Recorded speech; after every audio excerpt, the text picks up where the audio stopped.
Will you all please take your seats and turn your telephones, please?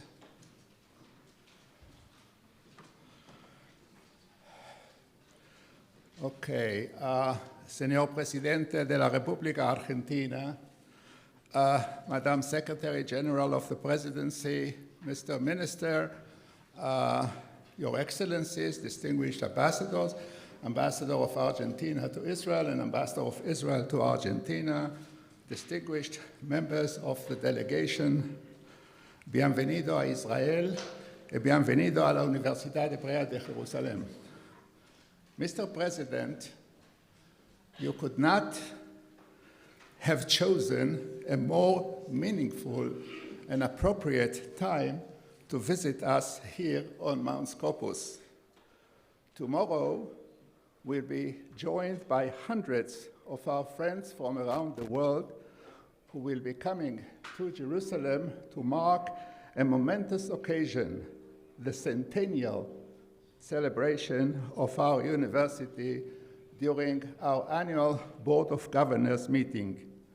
It will be time to reflect and time to honor our legacy of 100 years of academic excellence.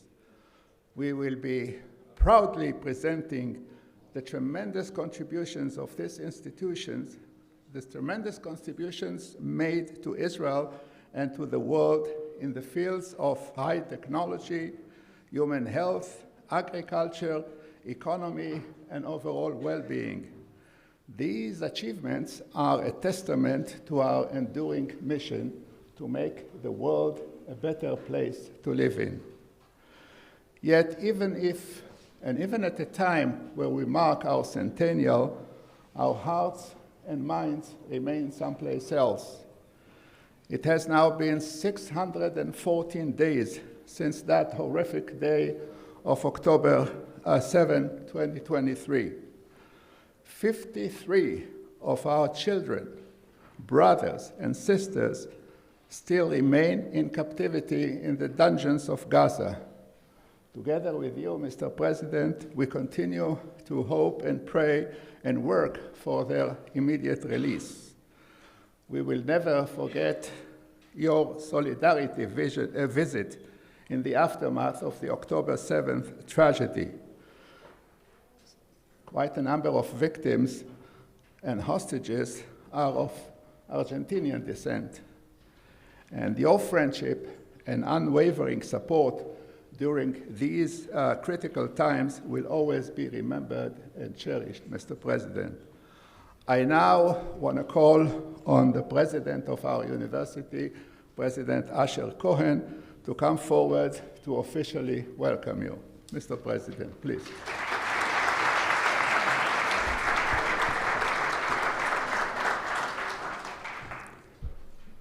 Mr. President of Argentina, it's a great honor for us to host you here and to listen to what you are going to tell us. We are all looking forward to it.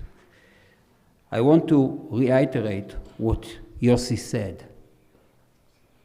We will not forget your great support following October 7 and your commitment to the release of our hostages. Thank you from the bottom of our heart for that.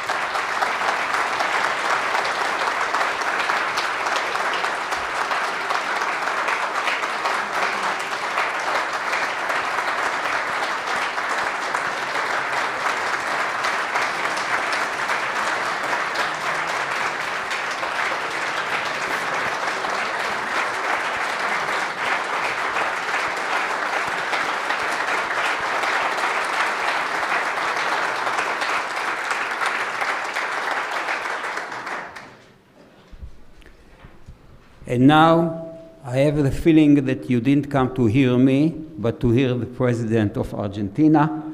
So I'll just do one thing. I'm going to give you a present, a little gift. It's heavy, but it's important. This is the Bible, but I have to say something about the Bible in this case. Many experts of the Hebrew University worked for decades in order to create the original, authentic text of the Bible, because there are several of those. This is the authentic text.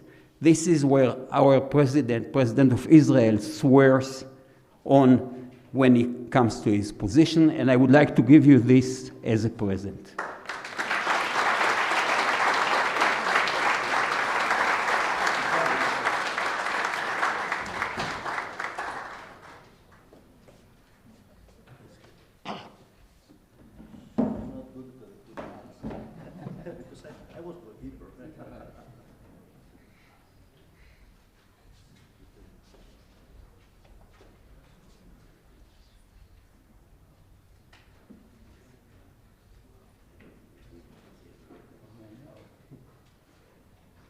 There's a little something in English at the beginning.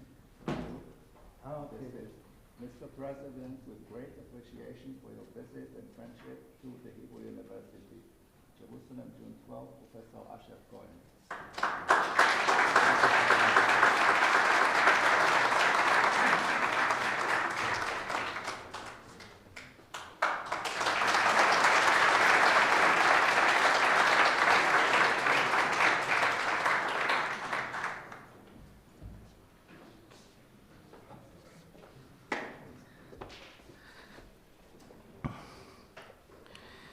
Buenos días, muchísimas gracias a todos los aquí presentes. Me siento verdaderamente honrado en tener la posibilidad de estar exponiendo en esta prestigiosa casa de estudios. Básicamente, la idea de hoy es hablarles sobre lo que estamos haciendo en Argentina y básicamente dar los fundamentos de lo que en algunos lugares se está denominando como el milagro argentino. La primera parte, lo que voy a plantear es los 3 mitos en términos de política económica que hemos derribado, como una suerte de conclusiones preliminares antes de empezar acerca de cómo lo hicimos. Básicamente, el primer mito tiene que ver acerca del quantum y el tiempo. Concretamente, muchos mandatarios del mundo y muchos ministros de Economía y Finanzas suelen consultar a nuestros ministros acerca del ajuste, es decir, y la lógica y la dinámica del ajuste y demás. Entonces, nuestros ministros suelen contestarle, bueno, ¿cuánto tenés que ajustar? Bueno, 4 o 5 puntos del PBI. ¿Y cómo pensás hacerlo? Y bueno, como mucho puedo hacer 1 por año. Entonces, nuestros ministros le contestan, ¿y por qué no 5 en un mes? O sea, un ajuste de 5 puntos del PBI en un mes. Dice, no, eso es imposible. Bueno, eso es lo que hicimos nosotros. En el primer mes de gestión pusimos en orden las cuentas públicas, cerramos el déficit del Tesoro Nacional, que eran cerca de 5 puntos del PBI.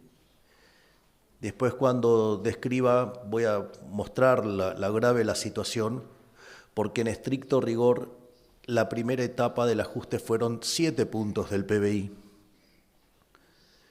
Además, con lo cual eso violenta todas las definiciones de quantum y tiempo. Pero no solo eso, sino que además, para evitar la hiperinflación no alcanzaba con ajustar el déficit del Tesoro Nacional. Teníamos un déficit cuasi fiscal, es decir, el déficit del Banco Central, que era el doble del que teníamos en el Tesoro Nacional, es decir, teníamos un déficit de 10 puntos del PBI. Y esto era tremendamente complicado porque, aún habiendo hecho el ajuste fiscal, eso no aseguraba que pudiéramos evitar la hiperinflación.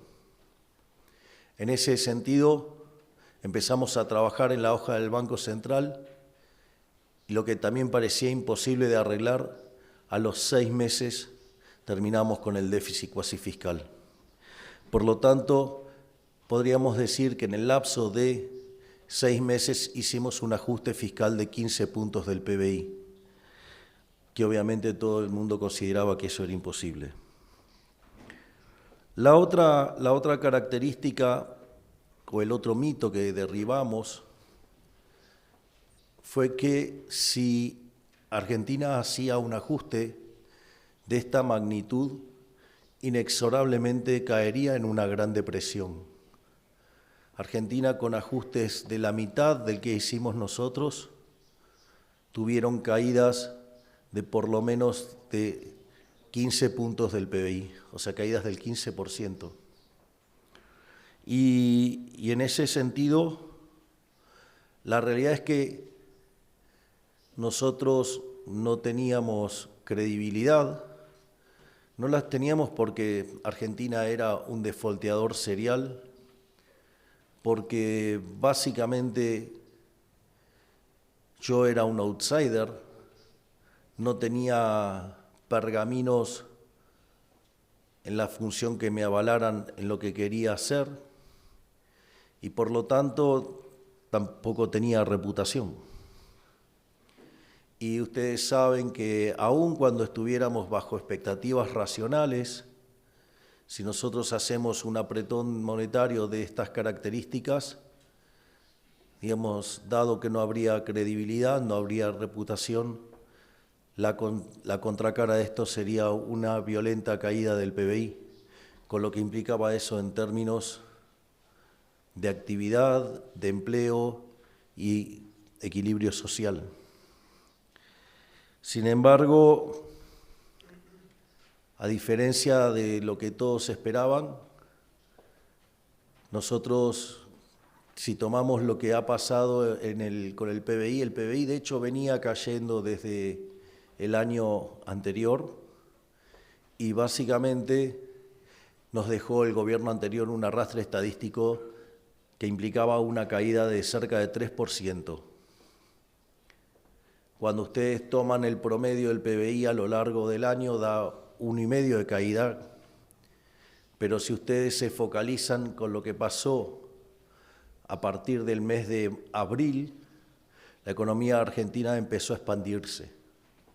Y no solo que se empezó a expandir, sino que hasta el mes de diciembre lo hizo al 10%, y cuando tomamos la estimación mensual de la actividad económica, que es una proxy del PBI en frecuencia mensual, el PBI de diciembre del 24 terminó 6% por encima del PBI que teníamos en el año 2023. Es decir, que logramos hacer un ajuste de 15 puntos del PBI y que la economía además creciera 6%. Obviamente que la contracara también fue una abrupta caída de la inflación. Si tomamos la inflación mayorista, que es la que menos distorsión tiene y que siempre se adelanta, digamos, pasó del 54% mensual, que algo, digamos, como en términos anualizados sería 17.000, a una inflación de menos del 1% mensual, que en términos anuales estaríamos en términos más o menos del 10%. Es decir, con lo cual además exterminamos la inflación. Y mientras que todo el mundo esperaba que el desempleo volara, no pasó eso, y que la pobreza fuera en niveles estratosféricos. Nosotros cuando llegamos, el sinceramiento implicó ver un salto de la pobreza del 57%, pero el año terminó en 35%, es decir, el 22% de la población salió de la pobreza. Es decir, en un año sacamos de la pobreza a 10 millones de seres humanos. Vaya que ahí también derribamos otro mito.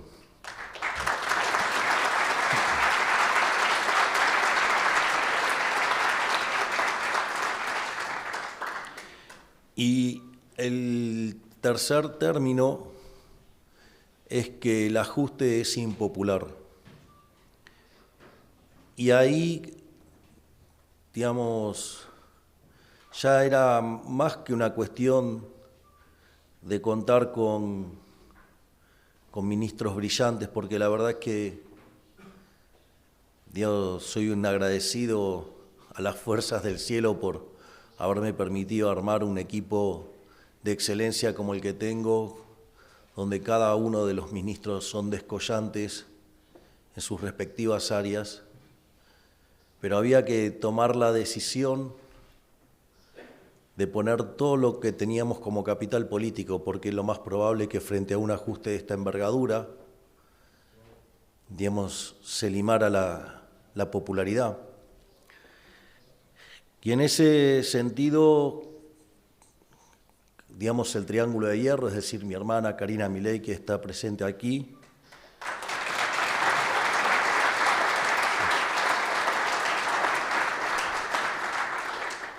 mi máximo asesor, Santiago Caputo,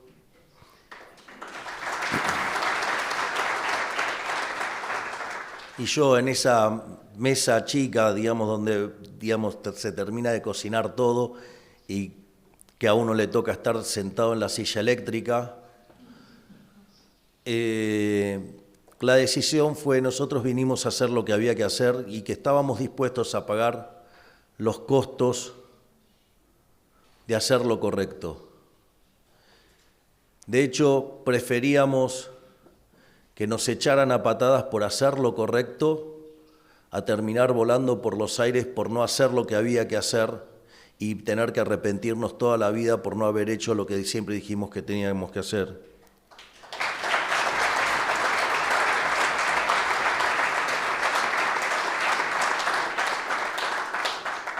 Y en ese contexto, sorprendentemente, en el cual siempre le hablamos con la realidad, porque lo hicimos desde las elecciones mismas, nosotros hicimos campaña diciendo que íbamos a ajustar el gasto público y llevaba a los actos una motosierra.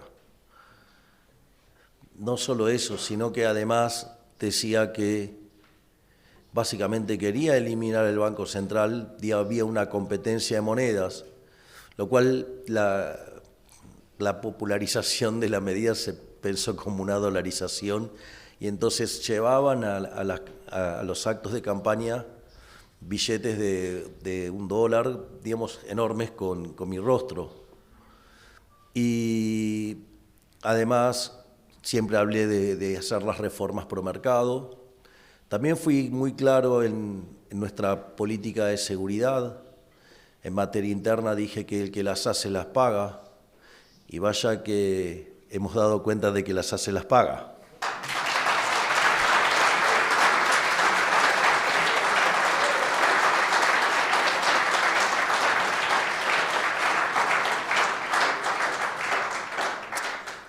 Quiero decir que no tengo ningún mérito en que la justicia definitivamente haya obrado acorde a la República.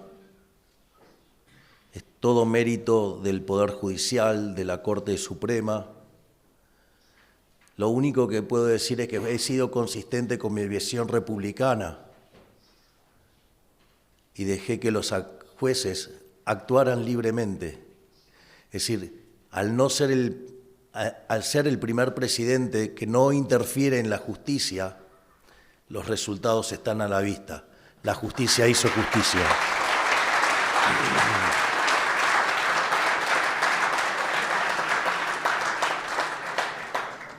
Y también fui claro en la política internacional, me declaré a favor de la paz, a favor del libre comercio, y desde el primer momento definí claramente quiénes eran o quiénes yo pretendía que fueran mis aliados.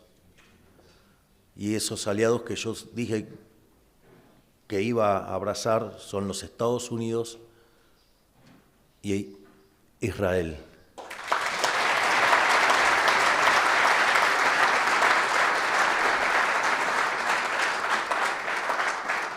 De hecho, les cuento una anécdota muy interesante. porque en cada uno de nuestros actos de campaña solía aparecer una fila siempre, digamos, que venía con la bandera de Israel.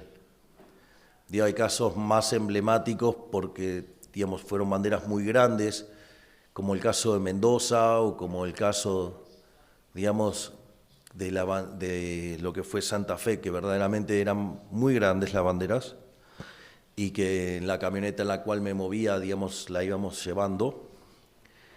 Pero el caso más estremecedor de todos fue algo que pasó en el conurbano bonaerense, en un lugar muy, muy humilde, muy postergado. Y es una bandera que me regaló un chico, hecha sobre un paño blanco, con las 2 barras azules y con la estrella hecha a mano. Obviamente no es como las otras, pero tiene tanto sentimiento, así es que nadie se debería sentir engañado por mi política internacional.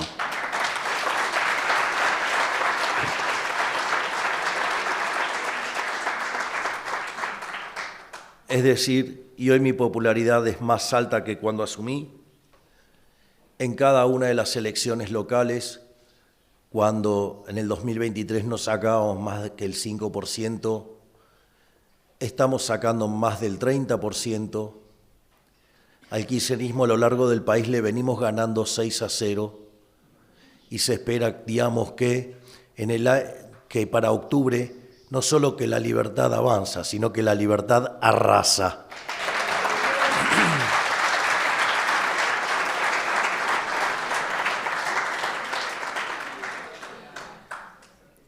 Dicho esto, que son todos los mitos que hemos derribado y... gracias.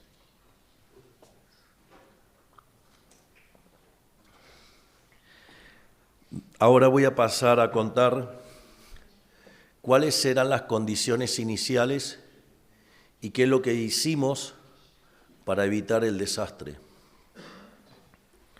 Básicamente Argentina tenía la combinación de lo que habían sido las 3 peores crisis de su historia. Básicamente tenía un desequilibrio monetario, para los que entienden de temas monetarios, había un money overhang, ¿sí? Que básicamente era el doble del que teníamos en la previa del Rodrigazo. En aquel momento, liberar el mercado de cambios implicó sextuplicar la tasa de inflación, por lo tanto, estábamos para multiplicarla por 12, solamente, por el efecto del sobrante monetario. Imagínense que veníamos con tasas de inflación arriba del 200% en el consumidor, por lo tanto, imagínense que nos hubiéramos ido muy rápidamente a tasas de inflación del 2.500% anual. Pero no solo eso, además teníamos una situación en el Banco Central que era aún peor que la que había en el año 89, cuando fue la hiperinflación de Alfonsín, donde la inflación mayorista, por ejemplo, fue del 5.000%. Básicamente, nosotros teníamos, yo después lo voy a volver a repetir, pero teníamos 4 bases monetarias en pasivos remunerados y donde el gobierno anterior se había encargado de pasarlo de un promedio de 60 días, lo había pasado a 1 día. Es decir que se podría haber quintuplicado la cantidad de dinero en un solo día. Esa es una de las tantas bombas que dejaron. Y además teníamos indicadores de pobreza e indigencia aún peores que los que teníamos en la salida de la convertibilidad en el 2001. Es más, al momento de asumir, la inflación ya se medía en términos diarios y venía dando arriba del 1,5 diario. Es más, la inflación, si bien la inflación al consumidor dio 25%, la inflación en mayoristas, que es la que siempre se adelanta, dio 54%. Además, Argentina no crecía desde el año 2011, por lo tanto el PBI per cápita estaba un 15% debajo de aquella marca histórica. Como si fuera poco, con el control de cambios había una brecha cambiaria del 200%, es decir, la relación entre el tipo de cambio paralelo y el oficial era de 3-1.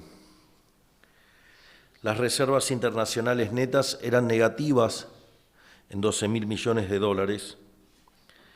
Teníamos un déficit fiscal de 5 puntos del PBI y un cuasifiscal de 10 puntos del PBI, o sea que el desequilibrio en las cuentas públicas era de 15 puntos del PBI. Además, teníamos el programa con el Fondo Monetario estaba caído, Argentina no había cumplido ni una sola meta, ni una. Por lo tanto, el programa estaba caído. Teníamos deuda con importadores por 45.000 millones de dólares y como si esto fuera poco, teníamos deudas en pesos por el equivalente en 90.000 millones de dólares, que básicamente venían a ser como 7 bases monetarias extras.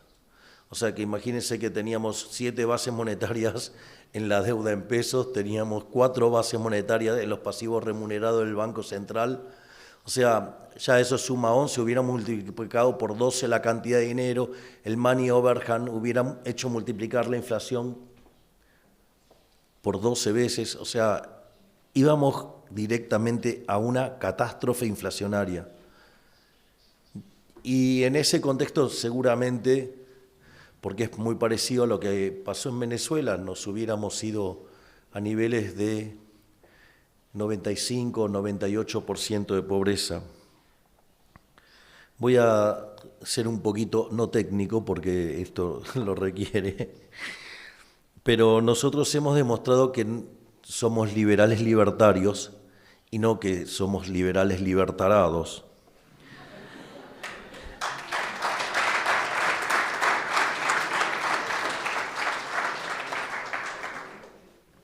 Hago la mención porque algunos anarcocapitalistas radicalizados me acusan de comunista. Básicamente porque no cerré el Banco Central, que lo podría haber hecho el primer día. Digo, concretamente, digamos, uno de los que los hace es Hans Gemajope. Y lo que no se da cuenta es que si yo hubiera cerrado el Banco Central el primer día, los pases y la base monetaria son deuda. Y que si ustedes no honran su deuda, el valor de esa deuda se hace cero. Para que el valor del dinero se haga cero, es decir, que los saldos reales se hagan cero, significa que los precios tienden a infinito. Lo señalo porque, digamos, uno tiene el marco normativo y trata, digamos, cada vez parecerse más a ese marco normativo, pero a veces no es tan fácil, a veces demanda tiempo. Y en ese contexto, si nosotros hubiéramos hecho esa estupidez, básicamente hubiéramos desatado una hiperinflación aún peor de la que estoy describiendo, ¿no? En términos monetarios, dados los desequilibrios.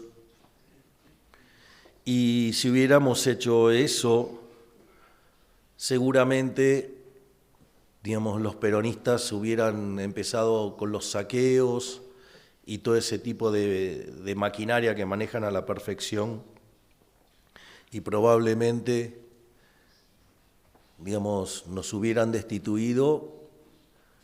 Hoy yo no estaría acá en este rol de presidente de la Argentina. Argentina se parecería muchísimo a la peor versión de Venezuela y seguramente usarían nuestro caso como un caso donde las ideas de la libertad fallaron. Por lo tanto, otra cosa que tenemos que tener en cuenta es que en la política es importante la secuencialidad. Es decir, tenemos que tener claro a dónde queremos ir, pero tenemos que tener todo el tiempo el modelo de equilibrio general intertemporal en la cabeza y tener en cuenta no solo lo que pasa con la economía, sino cuáles son las interacciones con la política y el equilibrio social. Es decir, entonces, digamos, proponer cerrar el Banco Central el primer día como una tarea que demanda 1 hora, verdaderamente es una estupidez. Afortunadamente, digamos, para los argentinos, digamos, y en contra, digamos, de toda la dirigencia, no lo hicimos y estamos saliendo. De hecho, lo que voy a pasar a contar ahora es básicamente qué es lo que hicimos para evitar este calvario. Lo primero que hicimos es, nosotros consideramos que la inflación es de naturaleza monetaria. Nosotros consideramos que la inflación es siempre y en todo lugar un fenómeno monetario generado por un exceso de oferta de dinero, ya sea o porque subió la oferta o cayó la demanda, es decir, pueden pasar las dos cosas juntas y eso lleva a una pérdida del poder adquisitivo del dinero y eso significa que todos los precios expresados en unidades monetarias suben. Así es como nosotros, por lo tanto, lo primero que teníamos que hacer si queríamos terminar con la inflación era básicamente cortar con la emisión monetaria. El primer grifo que teníamos para cortar la emisión monetaria era el déficit fiscal. Y ahí, digamos, teníamos que hacer un ajuste de 5 puntos del PBI, pero se imaginarán que, dadas las circunstancias, no era la obra de un, digamos, cirujano, era la obra de un carnicero. Entonces el ajuste, digamos, original no fue de 5 puntos del PBI, fue de 7. Básicamente cortamos de cuajo la obra pública, que es una fuente de corrupción enorme en Argentina. Cortamos de cuajo las transferencias discrecionales a las provincias. No solo eso, sino que además echamos a 50.000 empleados públicos. Por otra parte, todos los contratos que se van venciendo no se renuevan, salvo que sean en situaciones muy, muy particulares. Y además empezamos a recomponer las tarifas, empezamos a hacer el ajuste de tarifas. Cuando nosotros llegamos, el precio de los servicios públicos solamente cubría el 20% de los costos. Hoy estamos orgullosos de poder decir que se cubre el 100% del costo. Por lo tanto, digamos, también hicimos todo esto con recomposición de tarifas. Es decir, lo interesante de este programa de estabilización es que nunca violentó el derecho de propiedad. Se respetó la deuda del Banco Central. En otros momentos se hicieron y se aplicaron plan Bonex. Nosotros, digamos, hemos honrado esa deuda, no hemos violentado el derecho de propiedad. No solo eso, no hemos aplicado controles de precios. No solo eso, sino que además nunca le mentimos a la gente haciendo el ajuste de las tarifas antes y lanzar el programa de estabilización después. Lo hicimos durante el propio programa.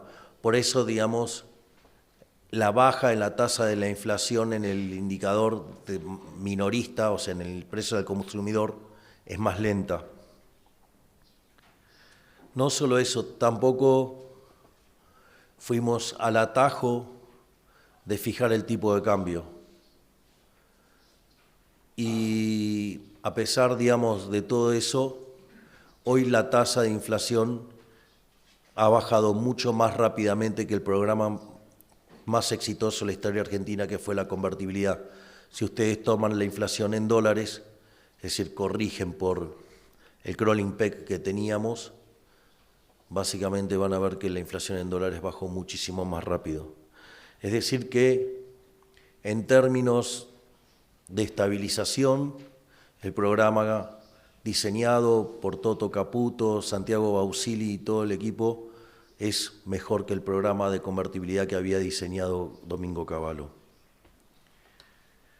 A su vez,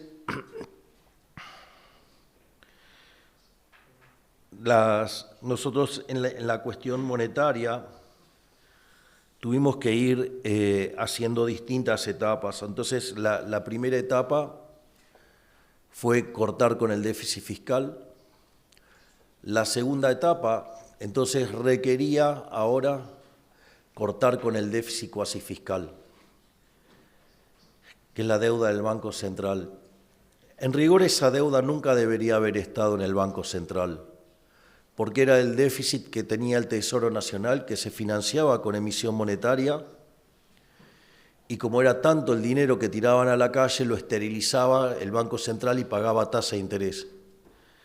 No hace falta que les cuente, digamos, lo que eso implica en términos de la desagradable aritmética monetarista de Sargent y Wallace. Entonces, básicamente, una vez que corregimos el tipo de cambio para cerrar la brecha, una de las cosas que sucedió es que arbitramos las tasas en dólares. Y eso tuvo un efecto de que, si bien las tasas en dólares eran positivas, en pesos, en términos reales, era negativa. Y eso permitió, en parte, licuar la deuda en pesos, aun cuando se mantuvieran retornos positivos en dólares, y al tiempo que en el Tesoro seguíamos mostrando equilibrio fiscal, nos permitió ir pasando la deuda desde el Banco Central al Tesoro Nacional, y en 6 meses terminamos de limpiar el balance del Banco Central. Pero una vez concluida esa parte, nosotros pasamos a un programa, como tuvimos un ataque especulativo, nos dimos cuenta que estábamos cometiendo un error con la política monetaria, y era que estábamos comprando dólares. Y nosotros, originalmente, y de manera equivocada, creíamos que esa compra de dólares estaba acompañada de demanda de dinero. Digamos, en general, digamos, cuando ustedes tienen un tipo de cambio fijo o tienen un crawling peg, con lo cual, digamos, sigue ese sendero, lo cual es una forma, digamos, de fijarlo también, digamos, pero que le permiten saltitos.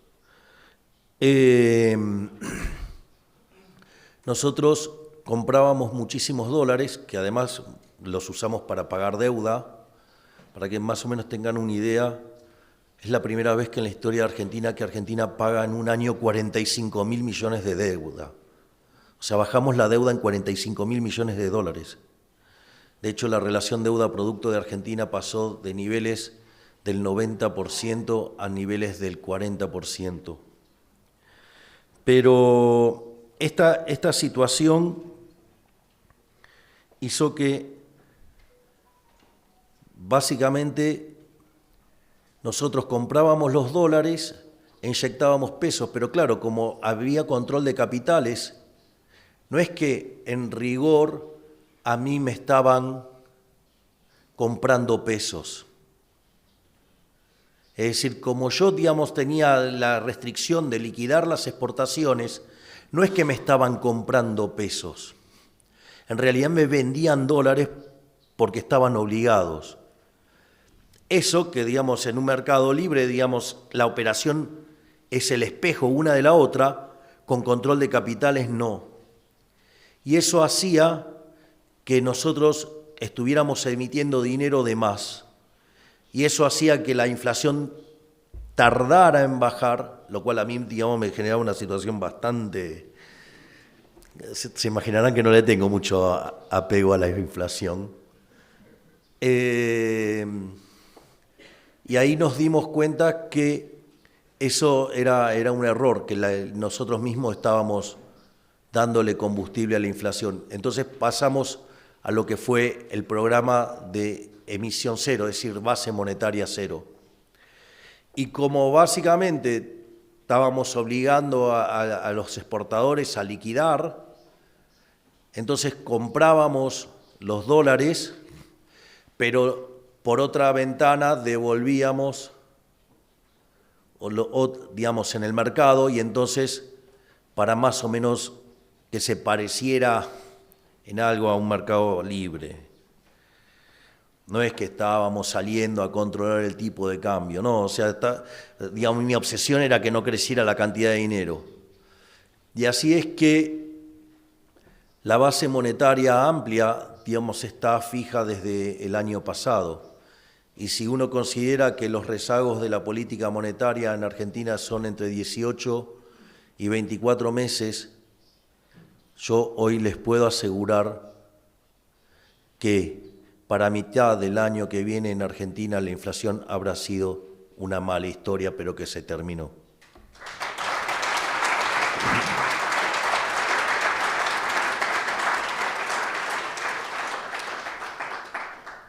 Pero después nos encontramos con otro problema. Como verán, la política económica todo el tiempo resuelve problemas. Entonces lo que lanzamos fue la idea de la dolarización endógena, es que la gente pudiera usar en sus transacciones cualquier moneda. Es decir, para pagar, para comprar, digamos, para vender, digamos. Y porque lo que estábamos empezando a ver es que si nosotros dejábamos la cantidad de dinero fija, si la demanda de dinero se empezaba a recomponer, digamos, porque, a ver, por ejemplo, la base monetaria en términos del PBI estaba en 2,5 puntos. Históricamente, la base monetaria en Argentina tiene pisos de 8 o 9% y techos de 15%. Entonces, claramente, hay un problema de muy poco dinero en la economía. Y además, la economía está creciendo. Entonces, evidentemente, se iba a generar un fuerte exceso de demanda de dinero. Eso no nos preocupaba demasiado porque como todavía hay sobrante monetario, en tanto y en cuanto haya sobrante monetario, la tasa de inflación va a empezar a ceder, pero el problema radica que el día que llegue a cero quiere decir que nos absorbimos todo el money overhang y consecuentemente tenemos que prepararnos para una economía de deflación y no tenemos la estructura contractual armada para tener deflación. Y si eso ocurre, podría terminar generando un atascamiento o que se empaste el crecimiento económico. Entonces, por eso es que propusimos esto de que la gente empezara a utilizar su moneda, pero no funcionó. No funcionó, la gente no quería usar sus dólares. La gente no quería hacer transacciones en moneda extranjera. Y eso, entonces, habíamos arreglado la cuestión fiscal, habíamos arreglado el pasivo del Banco Central, entonces, para darle más seguridad a los argentinos, decidimos arreglar el activo del Banco Central. Concretamente, entonces fuimos al Fondo Monetario Internacional y le hicimos una propuesta para recapitalizar el Banco Central. Es decir, a diferencia de lo que fueron todos los programas con el Fondo Monetario Internacional, que era para financiar el déficit fiscal y manejar la transición, nosotros el ajuste ya lo habíamos hecho. Además, digamos, hay un fuerte compromiso no solo mío por el equilibrio fiscal, sino también por cada uno de mis ministros. Les voy a contar hay algunas anécdotas de mis ministros que son maravillosos. Por ejemplo, un día Toto Caputo, el ministro de Economía, tenía que salir de la reunión porque estaba en algunas negociaciones y entonces yo le digo al resto de los ministros, digo, este hombre está haciendo un esfuerzo enorme, estamos haciendo un ajuste fiscal enorme, los que nos va a mantener adentro de la administración es el equilibrio de las cuentas públicas, así es que le pido que vayan pensando un ajuste de 10% extra sobre cada uno de sus ministerios. Lo más sorprendente es que cuando fui a la reunión de gabinete posterior, todos me habían traído sus PowerPoint con sus ajustes. Es decir, eso es maravilloso, tengo todos los ministros, digamos, alineados con mantener el equilibrio fiscal. Esto, digamos, es pocas veces visto. Es decir, en general los ministros suelen gastar y el malo de la película es el ministro de Economía. Yo no sé si es porque, digamos, a mis ministros actuales no les gusta gastar o porque saben que no se la van a tener que ver con el ministro, sino que se la van a tener que ver conmigo.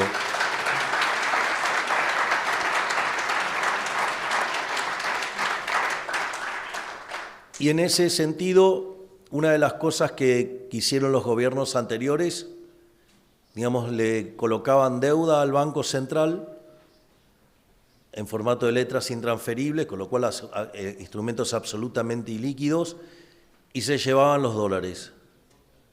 O sea, y si ustedes se fijan, si el valor, digamos, si los saldos reales de largo plazo tienen que tender a cero, o sea, la condición de transversalidad es cero, es decir, yo puedo llegar a, supongamos que lo pongo en un T grande, después lo hacen todo lo grande que quieran, pero si los saldos reales tienen que ser cero, o son cero porque M es cero, o porque P tiende a infinito. Entonces, Entonces, ¿eso qué es lo que hace? Cuanto más dañado está el balance del Banco Central, el nivel de precios que hacen los saldos reales ceros es cada vez más alto. Entonces, si ustedes toman la línea que une los precios actuales con ese nivel de precios que cierra la condición de transversalidad, le da implícita la tasa de inflación a la cual viajaba la economía argentina. Por lo tanto, en la medida que recompusiéramos el balance del Banco Central, el índice de precios para hacer cero es cada vez menor. Y en ese sentido es que fuimos y recompusimos el balance del Banco Central. Nosotros calculábamos que necesitábamos para esa operación 12.000 millones de dólares y poder abrir el cepo. Como tanto Toto como yo somos muy aversos al riesgo, aunque no parezca, pero digo, la silla eléctrica corrige algunos comportamientos. Y en ese sentido dijimos, bueno, vamos a decir que si nos dan 15.000 millones de dólares salimos, así teníamos para tirar al mercado 3.000 millones de dólares. Y bueno, empezamos a trabajar en un acuerdo con el fondo y la verdad es que recibimos un paquete de 20.000 millones de dólares del Fondo Monetario Internacional, 12.000 millones de dólares del Banco Mundial, 10.000 millones del BID, sí, además una RIPO por 2.000 millones de dólares que la sacamos ayer, y además China nos renovó el vencimiento del swap, que eran 5.000 millones de dólares más. Es decir, que el paquete total era básicamente de 49.000 millones de dólares, donde cerca de 20.000 iban a ser cash. Por lo tanto, a diferencia de lo que decía toda la clase política y todos los economistas, que no íbamos a abrir el cepo en un año electoral, fuimos y lo abrimos.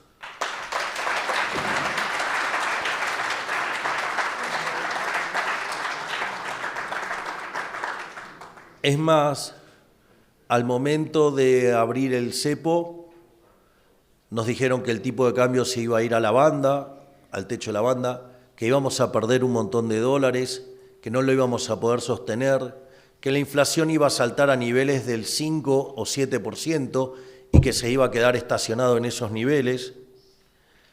La realidad es que los meses de marzo y abril fueron meses muy duros. Durante el mes de marzo, tanto en mi caso como en el equipo económico, dormíamos 4 horas por día, obviamente que los fines de semana después tratábamos de recuperar, y en los últimos 15 días dormíamos 2 horas por día, o sea, fue bastante duro todo ese proceso, pero todo el ruido político hizo que la demanda de dinero cayera y que la tasa de inflación saltara al 3,7, pero después, a diferencia de todos los que decían que se iba a ir a 5 y a 7, fue de 2,8 y hoy está saliendo el índice de precios al consumidor. Y la realidad es que si el número logra romper con claridad el 2%, puede ser que efectivamente, como dice uno de mis grandes ministros, que es Federico Sturzenegger, la inflación caiga antes que lo que nosotros estamos esperando a mitad de año que viene y que el cero empiece a mostrarse ya a diciembre o sobre el final del año. Así es que la buena teoría económica funciona, pese a que a la política no le guste.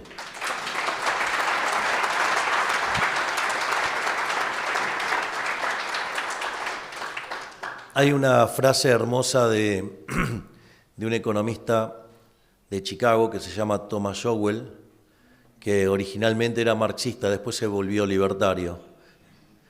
Y dice, la primer ley de la economía es la escasez, es decir, no hay de todo para todos. Y la primer ley de la política es ignorar la primer ley de la economía.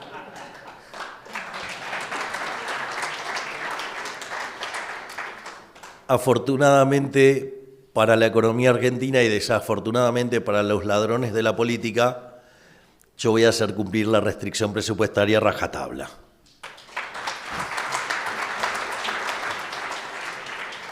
Y entonces, y ahora tenía que empezar a funcionar la dolarización endógena. Y no funcionaba.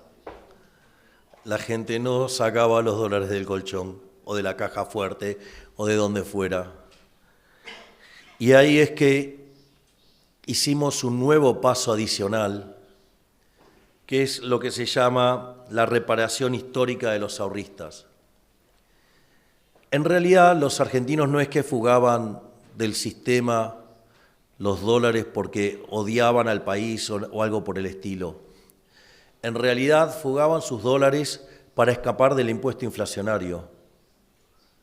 Es decir, a ustedes no pueden pretender que alguien, digamos, ahorre en helados de vainilla, digo porque es el gusto que me gusta a mí, digamos, en el medio del desierto del Sahara. Digo, les va a ir mal. El helado es justamente un bien que tiene tasa de interés negativa.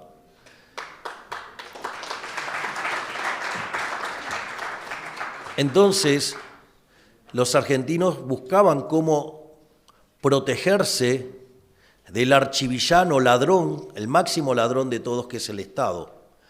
Digamos, y uno de sus mecanismos de robos más perversos, que es el impuesto inflacionario. Entonces, esto porque, digamos, en Argentina se hicieron varios blanqueos, pero es como que si hubieran hecho algo malo, y en realidad no hicieron nada malo, solo se estaban escapando del torturador. Es decir, y es más, por eso me fastidian tanto la izquierda y los periodistas y demás diciendo, no, bueno, pero entonces los que quedaron adentro, pero es como que, digo, no sé, digamos, o sea, salen de Cuba, digamos, cagándose a trompadas con los tiburones, llegan a Miami y ustedes quieren castigar a los que llegaron a Miami porque todavía quedó gente en la isla cárcel. Dios, es un disparate verdaderamente. Por lo tanto, lo que hicimos fue cambiar la forma de cómo el fisco miraba las cosas. En Argentina todos eran culpables, salvo que demostraran lo contrario. Disparate. Nosotros, la revolución es que ahora son todos inocentes, salvo que Arca pueda demostrar lo contrario. Y eso significa que la gente ahora puede usar sus dólares libremente. Pero no era solamente decir, bueno, ahora los pueden usar libremente. O sea, había que hacer las reformas. El total de reformas involucradas en esa operación son 500, pero no, claro, digamos, era un sistema soviético prácticamente. Pero, entonces, lo voy a hacer con un ejemplo para que sea fácil. Ustedes que, por ejemplo, declaraban ingresos pero al mismo tiempo le hacían declarar el consumido. Entonces, ¿qué pasa? Si ustedes tenían 100 de ingresos y gastaban 400, de alguna manera tenían que explicar esos 300. Entonces, le pedían el consumido para detectar si mapeaba con los ingresos. Pero al mismo tiempo le miraban la variación patrimonial. Su patrimonio, en este caso, tendría que estar cayendo 300. ¿Qué es lo que hicimos nosotros? Eliminamos el consumido, eliminamos la variación patrimonial, con lo cual ahora todo el mundo puede gastar sin ningún tipo de problema, que yo no los voy a ir a buscar.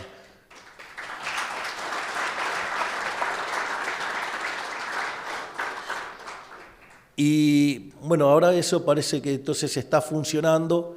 Hasta $50.000 por mes pueden gastar libremente todo lo que se les dé la gana y nadie tiene que declarar nada. Y si quisieran gastar más, se tienen que adherir a un régimen que hace que además borre todas las operaciones vinculadas a eso, con lo cual no quede ninguna marca. Así es que se terminó, digamos, esta persecución del fisco, digamos, es decir, estamos castigando al ladrón, no al honesto.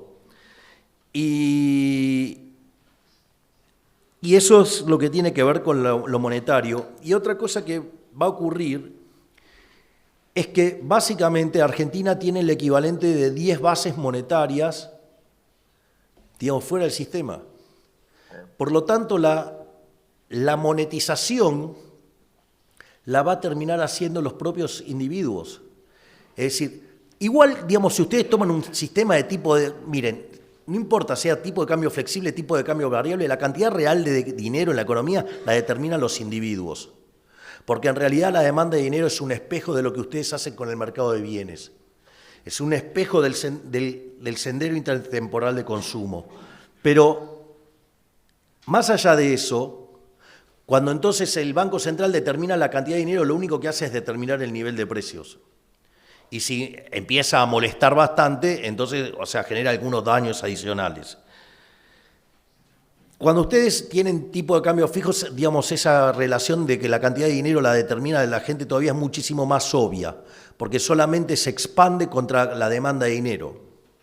O sea, se vuelve mucho más evidente. Ahora, pero lo que pasa es que nosotros no queremos emitir. Nosotros queremos equilibrio fiscal, no queremos emitir dinero, queremos tipo de cambio libre, un balance del Banco Central saneado. Entonces, ¿qué es lo que ocurre? Los dólares, para hacer las transacciones, los tienen que ingresar los agentes cuando se les dé la gana. La monetización va a quedar en manos de los individuos. Y cuando la economía sea lo confiable que amerite para los individuos, en relación con las necesidades de cash que tienen, van a ir monetizando. Y eso significa que si hoy yo puedo respaldar toda la base con los dólares que tengo, quiere decir que me voy a ir a una relación 11-1. Es decir, que el sistema va a quedar a un chasquido de dedos de poder ser dolarizado y de poder cerrar el Banco Central. Dicho esto, quiero terminar con dos cuestiones que son muy importantes para el crecimiento y que son cosas, digamos, no convencionales que nosotros hicimos. Una es el tema del capital, digamos, el Ministerio de Capital Humano. Si ustedes revisan la literatura, no voy a arrancar desde Adam Smith, que me encantaría, pero digamos, yo no tengo tiempo, ustedes no tienen tiempo, los que me esperan no tienen tiempo. Entonces, voy a arrancar en 1956. En el año 56, dos autores por separado, Robert Solow y Trevor Swan, desarrollaron lo que se conoce como el modelo de crecimiento económico neoclásico. Ese modelo en el año 57 fue testeado por Solow y solamente pudo explicar el 15%. Es decir, y todo quedaba en el residuo, con lo cual, digamos, el modelo explicaba muy poco. A la luz de eso, desde la Universidad de Chicago, George Stigler sugiere que en realidad ese resultado deriva de no haber contemplado el capital humano.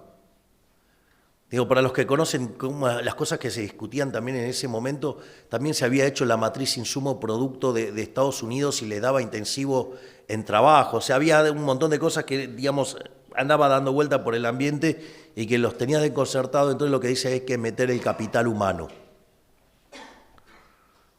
Y es que en ese sentido,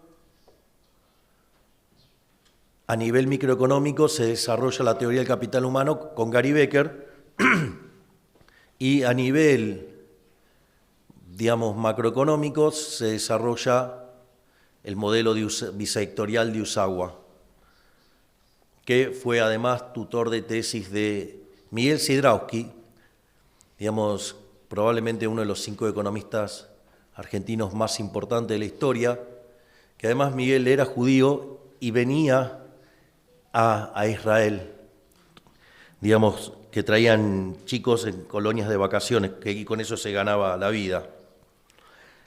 Y después, digamos, se creyó que lo que había que hacer era, digamos, se trataron de emparchar estos modelos, digamos, apareció la regla de oro de Phelps, apareció la versión Cass-Koopman del modelo Ramsey, pero la verdad es que todo quedaba a dedo y la línea que ganó fue la línea de poner el progreso tecnológico en exógeno, con lo cual todo venía explicado afuera del modelo, con lo cual el modelo no tenía mucho sentido, hasta que en el año 83 Paul Romer, en su tesis doctoral, desarrolla la teoría del crecimiento endógena, tutoriado también por un profesor de Chicago, Robert Lucas Jr. Y en ese sentido aparece toda la discusión de crecimiento endógeno y el capital humano. Discusión que termina en el año 89, cuando Mankiw, David Romer y David Weil hacen un testeo empírico incorporando el capital humano y demuestran que 85% del crecimiento ahora podía ser explicado. Por lo tanto, digamos, si uno quiere crecer, le tiene que poner mucho al capital humano. Me parece que estoy en un lugar que justamente da testimonio de eso.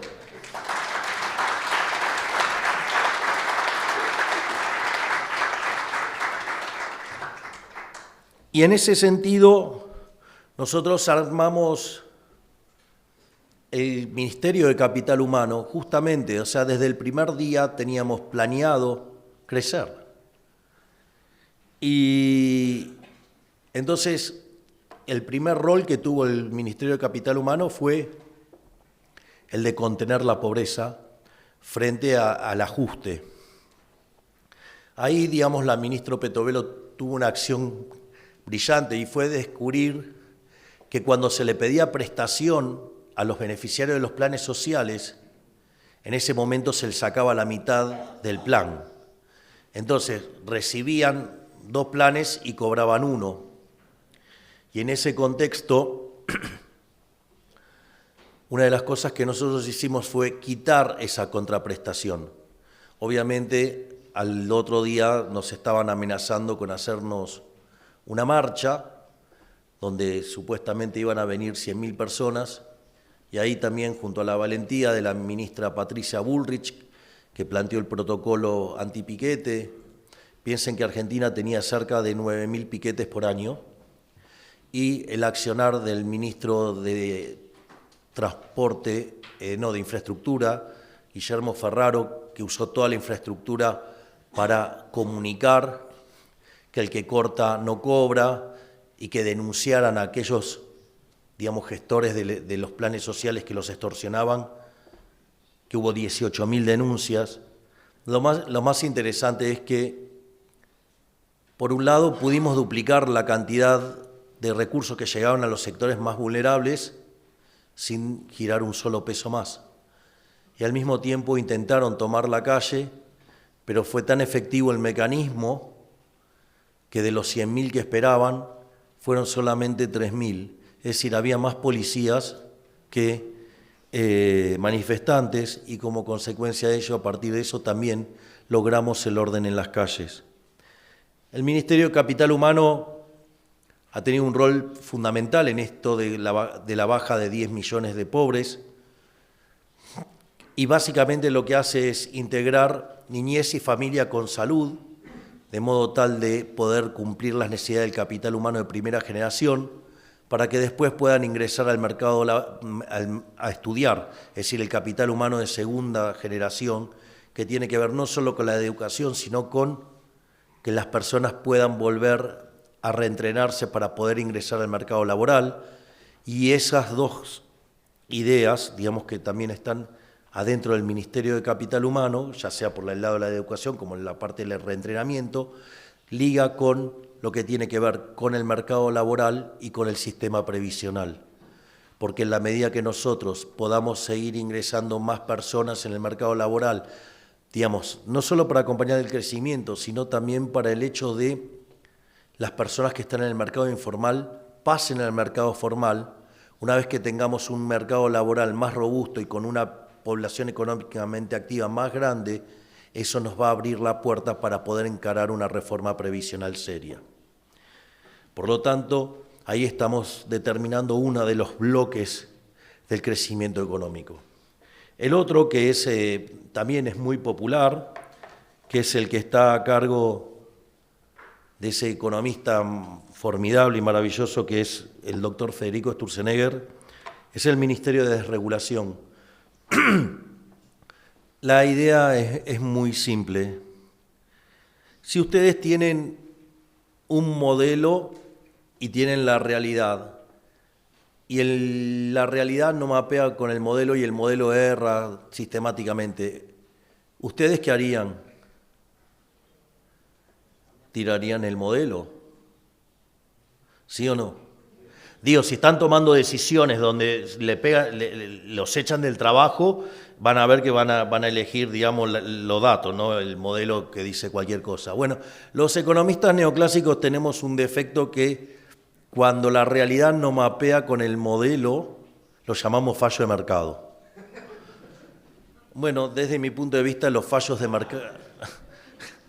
Desde mi punto de vista, los fallos de mercado no existen, porque el mercado es un proceso de cooperación social donde se intercambian derechos de propiedad voluntariamente.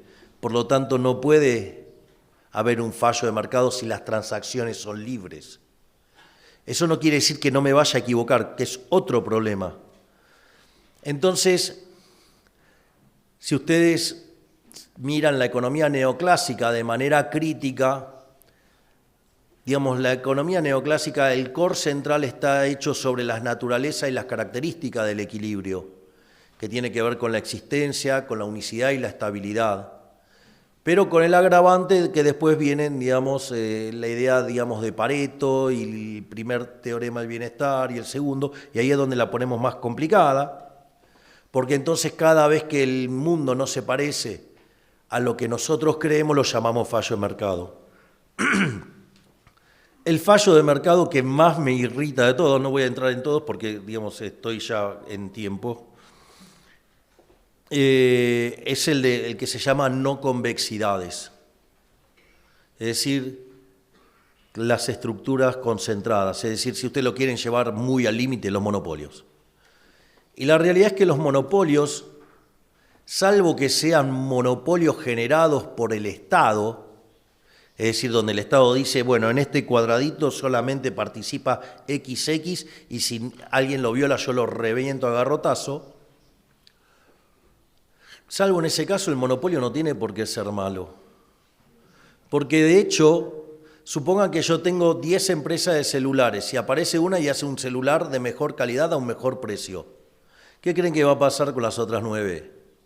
¿Van a quebrar? Y sin embargo, yo estoy muchísimo mejor.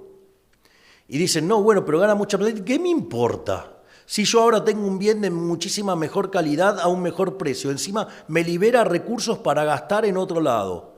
Y gana mucha plata. ¿Y cuál es el problema que gana mucha plata? Si se la gasta en otro lado, generará actividad en otro lado. Si la ahorra, generará inversión en otra parte. Y si, digamos, es un tirano y, digamos, y es tan malo y odia tanto a la gente, hunde el dinero ese en el piso. Lo que hace es básicamente que el nivel de precios baje, o sea, un benefactor social. Es decir, Lo que hay que tener claro es que ganar plata, digamos, o sea, la función social del empresario es ganar plata, porque solamente puede ganar plata sirviendo al prójimo con bienes de mejor calidad o mejor precio. Entonces, digamos, los empresarios exitosos habría que llevarlos en andas todos los días y no perseguirlos.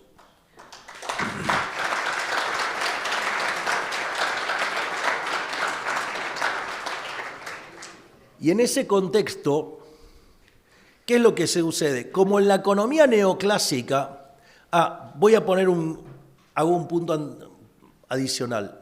Cuando ustedes se encuentran eso en la economía neoclásica, ¿qué van a hacer? Lo van a regular para que se termine pareciendo a una empresa competitiva. Ahora, ¿cuál es el problema? El problema es que si yo lo hago parecer a una empresa competitiva, los rendimientos son constantes a escala. Si ustedes miran, digo, desde la era cristiana, el PBI per cápita en la serie de Madison, van a ver que hasta el 1800 el PBI per cápita está constante.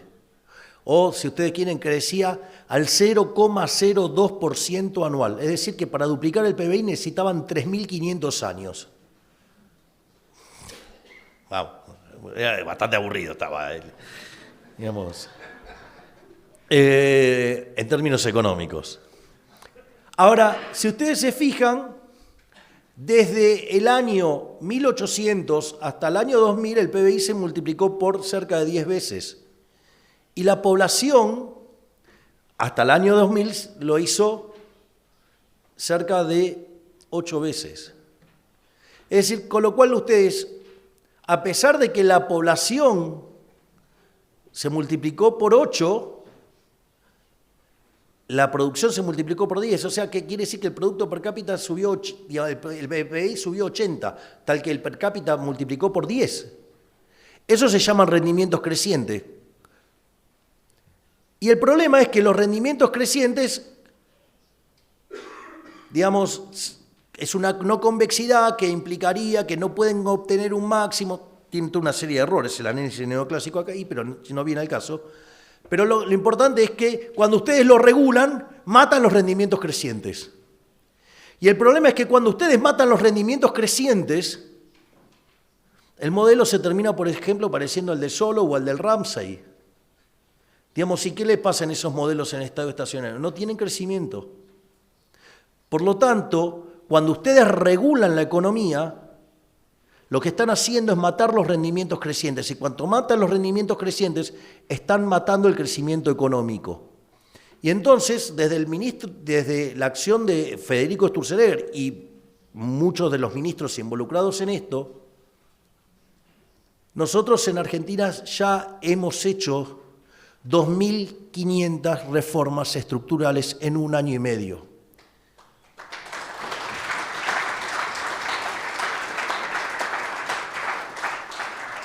¿Y esto por qué es importante? Porque yo les había contado que el programa de estabilización más exitoso de la Argentina, hasta el que hizo Toto Caputo, había sido el de la convertibilidad. Y básicamente hay un trabajo de Gerardo de la Paulera, Bossoli y Irigoyen, que se llama Passing the Buck y muestra, digamos, compara todos los gobiernos de la historia argentina. Y el mejor gobierno de la historia es el primer gobierno de Menem, donde básicamente fue la convertibilidad más 100 reformas estructurales. Nosotros tenemos un programa de estabilización mucho más exitoso que la convertibilidad y 25 veces más de reformas estructurales. Por lo tanto, no tengo ningún pudor en decirle que somos el mejor gobierno de la historia. Muchísimas gracias.